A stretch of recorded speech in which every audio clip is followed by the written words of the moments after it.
Today we've got a great 2-for-1 malicious compliance story. We'll get to that in a bit, but first, that was Katie's job. I'm not sure if this belongs on malicious compliance, but I figured people would enjoy this. I was working for a manufacturer years ago. It was a small operation run by a husband, CEO, and wife, with a sister business of a front-end platform that was run by the wife's brother. The husband's mom and some cousins also worked there between the two businesses. With an operation like this, you had the typical micromanagement from CEO, minimum wage pay for top dollar performance expectations, and the general nonsense you can expect in a setup like this. I had this job while in college and needed to build my resume. They let me have a flexible schedule so I could leave early for my night classes and when I had midterms and finals, so I knew I had to stick it out. After about 6 months of working there, my job responsibilities grew tremendously, but my salary did not. There was a high turnover rate in the office from the we're a family environment that meant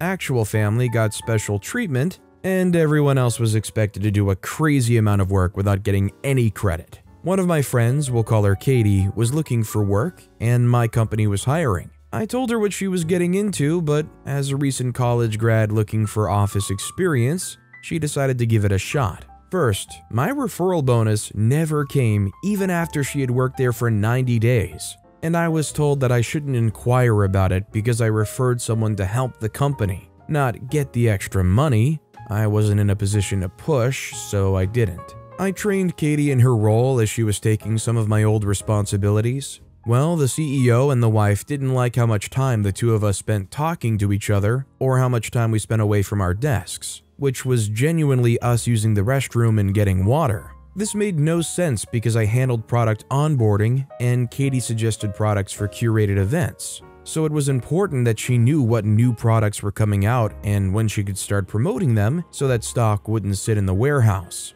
We separately had meetings with the CEO and office manager putting us on probation for this behavior. Cue malicious compliance. We stopped talking as much in the office, effectively cutting me off from curated events and making it impossible for Katie to use our new products on the upcoming events. Events could be scheduled anywhere from a week to several months in advance, so it was a great way to boost sales and visibility for our new items. My friend ended up getting fired for having a brain and questioning some of the stupid policies, also for doing something so outrageous as taking her unpaid lunch hour, showing up at 9 and leaving at 5. Normally, I would have gone back into the platforms to curate events until they found someone to take over the role, but I was petty. I'd been there for a little over a year. I was training employees, teaching myself the ins and outs of all of our retailers' back ends to upload products, coordinating with our factories overseas, the freight companies, and our warehouse so that products would be live as soon as we had stock, and was still getting paid like I did for the minimal role I had when I got hired. So, not my job, not my problem. Fast forward a few months, the CEO decides to show up to work on the office floor instead of working out of his private office. Whenever he was on the floor, he was always super loud and disruptive to the general flow. I hear him talk about sales from the past few months, specifically about sales from events. So naturally my ears perk up. He starts getting louder. I don't get it, there's this huge decline in sales. None of our new products are getting any traction. I haven't even been addressed, so I keep tapping away at my computer and act oblivious. He calls over the office manager and they start hashing it out. 6 months ago, the sales for our new items went down significantly. I'm thinking, yeah, duh, that's when you told me and Katie to stop talking. The initial data that was supplied with product photos and descriptions weren't clear. It would have been a very long process for Katie to sift through the new products to try and match them to events, as opposed to what we used to do, which she would tell me the theme and what she was looking for, and I'd get her the data on a short list of items that she could review to match to said events, as opposed to dumping 100 products on her. Then 3 months ago, they became almost non-existent. Sales have dropped almost 70% with these events. 3 months ago is when Katie got fired. Eventually, the two of them piece together that they need to blame whoever is curating events, and the CEO starts asking everyone in the office, whose responsibility is it to work on events? Finally, it gets to a point where I can't stay quiet. The office is too small, and I play too big of a role in product management, so I chime in, "Oh, wasn't that Katie's responsibility?" The CEO replies, "She hasn't worked here in 3 months. You mean to tell me no one has been submitting products for 3 months?" He is livid, and it's clear that I'm now in the path of his rage. Why has no one been handling this? Everyone's kind of looking around, and the office manager, let's call her Karen, starts shifting the blame onto me since technically Katie was in my department. Once the finger pointing started, I was prepared to defend myself. I said, "Well, Karen, I thought you were the one who was in charge of managing and keeping track of every employee's role." So Karen replies, "I am, but you knew this is an important part of our sales and marketing." I reply with, "The week before she was let go, didn't you specifically get all of her passwords and a complete list of all of her tasks?" Karen replies, "Yes." She's clearly concerned with where I'm going with this. "And after she was let go, did you communicate to me that those tasks were now my responsibility?" Karen said, "Well, no, but I shouldn't have had to." I said, "But you're in charge of delegating tasks and making sure all work is assigned to employees. Are you implying that I was supposed to know that you had a list of tasks unassigned? Why would I assume that you didn't delegate those to another team member when that's an essential part of your role?" Needless to say, while Karen was very annoyed with me, I wasn't taking the fall. They didn't ask me to curate events. Karen handled that, which got them to hire another person very quickly because it was too much work for her on top of her other duties. The story of me and the new girl needs its own post, so I'll end this one here.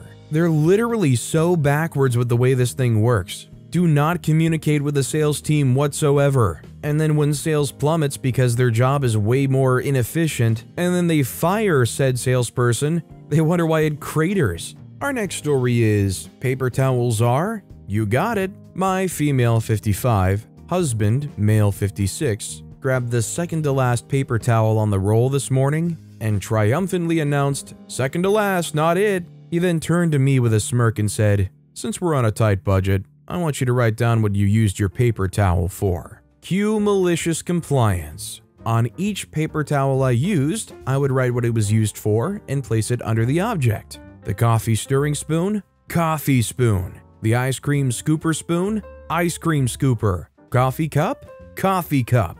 My daughter and I have filled the trash bin with dozens of paper towels, mostly labeled with "dried my hands." Safe to say my husband won't ask to label anything again. We all got a good laugh. Now, I understand trying to be conservative with your paper towel usage, but I've never heard such a thing as, "Since we're on too tight of a budget, I need you to write down what you use the paper towel for." If that isn't the most micromanagement level thing I've ever heard. Although, just for economics sake, they should just have a hand towel. Why would they fill the bin with dozens of paper towels for drying your hands? This next story is, want us to follow your script to the letter? Not a problem. So many years ago, I worked for a contract company in Ohio, doing first-level support for when AT&T had cable internet service. Not a fancy job, but paid really well at the time. So up on high, they decided they didn't like how we were doing our job and not following their script for every call. Normally, some of the steps didn't need to be done, like we didn't need to power cycle your cable modem to make a payment, etc. So then management, in their infinite wisdom, decided it would be good to give us a new script for connection troubleshooting and told us to follow it exactly and not add, subtract, or change any steps. Otherwise, we'd get in trouble. So we began following it. Example for the connection issue: 1. Unplug cable modem. 2. Unplug network cables. 3. Wait 30 seconds. 4. Plug network cables back in. 5. Check network settings. If no resolution 2 connection, transfer to tier 2 support level. Now, all of us on the evening shift, being nerds and tech geeks, noticed a glaring flaw with their steps. We attempted to point it out to them, but we were told not to question it and follow it exactly. So that's what we did. After 4 to 5 days of hundreds of customers being sent to tier 2 support just to plug in their modem and get it back online, we ended up getting a memo telling us to go back to doing things the way we were before and just help the customer. It was hilarious for a few days, made our job fairly easy for troubleshooting. I have other stories from that place, but more workplace hijinks than malicious compliance. I've honestly heard a number of stories like this where there could be somebody who is just excelling at their job, have the best numbers of the whole call center, and they would still insist from upon high that you have to follow this rudimentary, stupid script that is only designed and implemented to try and lift up the bottom percentage of the call center, who either have really no idea what they're doing or don't put much effort in. It's like, yeah, it might honestly improve the performance of those people, but you just chop right off anything above average. Our next story is sticking to orders. So a few years ago, I was an engineer for one of the largest bread makers in the UK. We worked as a team of 4, including the team leader. Our plant had 3 production lines with a combined output of 220 loaves a minute. Our engineering manager had just been sacked, and we were given some other pointless manager who could only manage numbers, not people. We all disliked him as he'd pushed good engineers out of the department, as well as stabbing operators in the back and getting them sacked. This was his first order. Engineers are not to be in the workshop unless working on something or shift handover. Engineers are to be assigned a production line, each with the spare looking after the 12 slicers and baggers. Engineers are to patrol the lines unless on break, no deviations allowed. And this is where our malicious compliance came in. Due to the large-scale manufacturing, there was a lot of heavy equipment.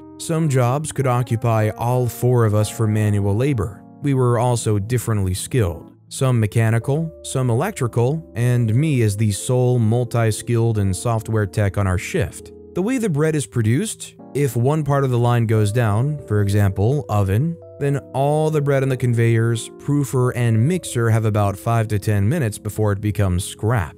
We stuck to our orders and all agreed, if we saw another engineer having to deal with a job, that we'd all not help. We all agreed not to bust our balls or create unnecessary work for the ops. If a line had a mechanic, but had an electrical issue, it would have to wait until the next break rotation, which could be 4 hours away. After one shift, the efficiency of the line dropped from an average of 75% to 40%, and the scrap rate went from 25 to 50%. The bakery lost a crap ton of money that shift. It carried on for the night shift, then the assigned areas were abolished and never spoken about again the following morning. This is just another classic case of a manager coming in that feels the need to shake things up, and it just goes disastrous. Like, I feel like they have some kind of bug in the back of their mind telling them, well, I'm new here and I've got to make an impression and I've got to show them that I can do what I can. And you just throw a wrench into what was